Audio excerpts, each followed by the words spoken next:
നിങ്ങൾ പറഞ്ഞ ആ ഒരു സെന്റൻസ് തന്നെ അടിസ്ഥാനമില്ലാത്ത സെന്റൻസ് ആണ്. ഈ സർക്കാർ പിരിച്ചുവിട്ടു എന്നുള്ള ആ ഒരു വാചകം.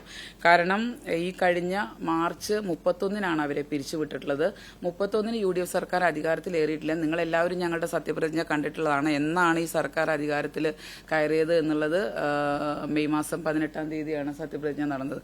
അപ്പം മാർച്ച് മാസം 31-ന് പിരിച്ചുവിടപ്പെട്ട, അതായത് ഒരു വർഷത്തേക്ക് കരാർ അടിസ്ഥാനത്തിലാണ്. അപ്പോൾ സ്വാഭാവികമായിട്ടും മാർച്ച് 31-ന് അവരുടെ കാലാവധി 10 മാസത്തേക്കാണ് അവരുടെ സേവനം വകുപ്പ് ഉറപ്പുവരുത്തുന്നത്. അപ്പം അങ്ങനെ ചെയ്ത് മാർച്ച് 31-ന് കഴിഞ്ഞതിനെ ഈ സർക്കാർ വന്ന് പിരിച്ചുവിട്ടു എന്നുള്ള തരത്തിൽ തെറ്റിദ്ധാരണാജനകമായിട്ടുള്ള പരാമർശങ്ങൾ ഇപ്പം താങ്കൾ ചോദിച്ചതുപോലെ തന്നെ പലരുടെയും ഭാഗത്തുനിന്നുണ്ടായിട്ടുള്ള അത് അടിസ്ഥാനരഹിതമാണെന്ന് പറയാൻ ഞാൻ ആഗ്രഹിക്കുകയാണ്. കാരണം മെന്റർ ടീച്ചർ നമ്മുടെ സ്റ്റേറ്റിൽ മൊത്തം 326 പേരാണുള്ളത്.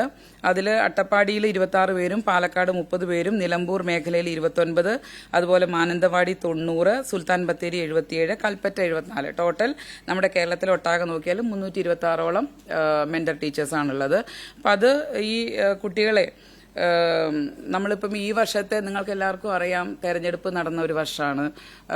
ഇലക്ഷൻ പ്രോട്ടോകോൾ നിലവിലിരുന്നു. പുതിയ സർക്കാർ അധികാരത്തിലേത് മെയ് മാസം പകുതിക്ക് ശേഷമാണ് ചെയ്തിട്ടുള്ളത്. അപ്പോൾ നമ്മൾ അടിയന്തരമായിട്ട് ഇതിൻ്റെ നോട്ടിഫിക്കേഷൻ ചെയ്ത് അതിൽ ഇന്റർവ്യൂ നടത്തി ഏറ്റവും ക്വാളിഫൈഡ് ആയിട്ടുള്ള ആളുകളെ അതിന് വേണ്ടിയിട്ട് തിരഞ്ഞെടുക്കും. കാരണം ഇതൊരു സ്ഥിര നിയമനമല്ല. ഓരോ വർഷവും കരാർ അടിസ്ഥാനത്തിലാണ് ഈ മെന്റർ ടീച്ചേഴ്സിനെ തിരഞ്ഞെടുക്കുന്നത്. അതിൽ നമ്മുടെ ഭാഗത്തുനിന്ന് ഒരു തരത്തിലുള്ള ഇപ്പം നിങ്ങൾ പറഞ്ഞ പോലെ പിരിച്ചുവിടുക എന്നുള്ളത് അങ്ങനെ ഒരു സംഭവമേ ഉണ്ടായിട്ടില്ല. അതിന് ബന്ധപ്പെട്ട ഉത്തരവും മറ്റു കാര്യങ്ങളൊക്കെ ഉണ്ട്. 31/3/2026 അവരുടെ കഴിഞ്ഞ അധ്യയന വർഷത്തിലെ സേവനം അവസാനിച്ചത്. അതാണ് അതുമായിട്ട് ബന്ധപ്പെട്ട് എനിക്ക് പറയാനുള്ളത്. ഓരോ വർഷവും പുതിയതായിട്ട് നമ്മൾ എടുക്കുകയാണ്. പിന്നെ കരാർ പുതുക്കി കൊടുക്കേണ്ട ആവശ്യമില്ലല്ലോ. നമ്മൾ പുതുതായിട്ട് നോട്ടിഫൈ ചെയ്ത് എടുക്കും. അതിൽ ഇന്റർവ്യൂവിൽ പങ്കെടുക്കുന്ന ആളുകളിൽ നിന്ന് ഏറ്റവും ബെസ്റ്റ് ആരാണോ അവർക്ക് കിട്ടും. അതാണ് അതിന്റെ രീതി. എല്ലാ വർഷവും അങ്ങനെ തന്നെയാണ് ചെയ്യുന്നത്. ഈ വർഷവും അങ്ങനെ തന്നെ.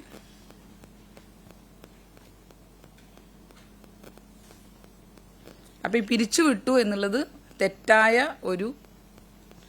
തെറ്റിദ്ധാരണാജനകമായിട്ടുള്ള ഒരു പരാമർശമാണ്. 377 കോടി രൂപ സ്കോളർഷിപ്പ് അരിയേഴ്സായിട്ട് SC/ST വിഭാഗത്തിലുള്ള വിദ്യാർത്ഥികൾക്ക് കൊടുത്തു തീർക്കാനുണ്ട്. അതെന്തോ 377 കോടി രൂപയാണ് സംസ്ഥാനത്ത് കുട്ടികൾക്ക് സ്കോളർഷിപ്പ് ഇനത്തിൽ കുടിശ്ശിക വരുത്തിയിട്ടുള്ളത്. എന്തുകൊണ്ടാണ് ഈ സർക്കാർ അങ്ങനെ ചെയ്തിട്ടുള്ളത്? ഇങ്ങനെ പാവപ്പെട്ട കുട്ടികൾക്ക് ഏറ്റവും അടിയന്തരം, ഇപ്പോൾ ഒരു കുട്ടി ഒരു കോഴ്സിന് ചേർന്നാൽ അവർക്ക് ആ കോഴ്സ് നടക്കുന്ന സമയത്താണ് വിദ്യാഭ്യാസ ആനുകൂല്യം ലഭിക്കേണ്ടത്. പക്ഷെ അത് കൃത്യമായിട്ട് എന്തുകൊണ്ട് ആ സർക്കാർ ചെയ്തില്ല എന്നുള്ളതിന് മറുപടി പറയേണ്ടത് അവരാണ്. എന്തായിരുന്നാലും കൃത്യമായിട്ടുള്ള കണക്ക് പ്രകാരം ഇത്രയും കോടി രൂപ അവർ അരിയർ വരുത്തിയിരിക്കുകയാണ്. അപ്പം നമ്മുടെ ഒരു തീരുമാനം ഏറ്റവും അടിയന്തരമായിട്ട് ഈ കുടിശ്ശിക വരുത്തിയിട്ടുള്ളത് ഈ സർക്കാർ സമയബന്ധിതമായിട്ട് കൊടുത്തു തീർക്കും എന്നുള്ളതാണ്.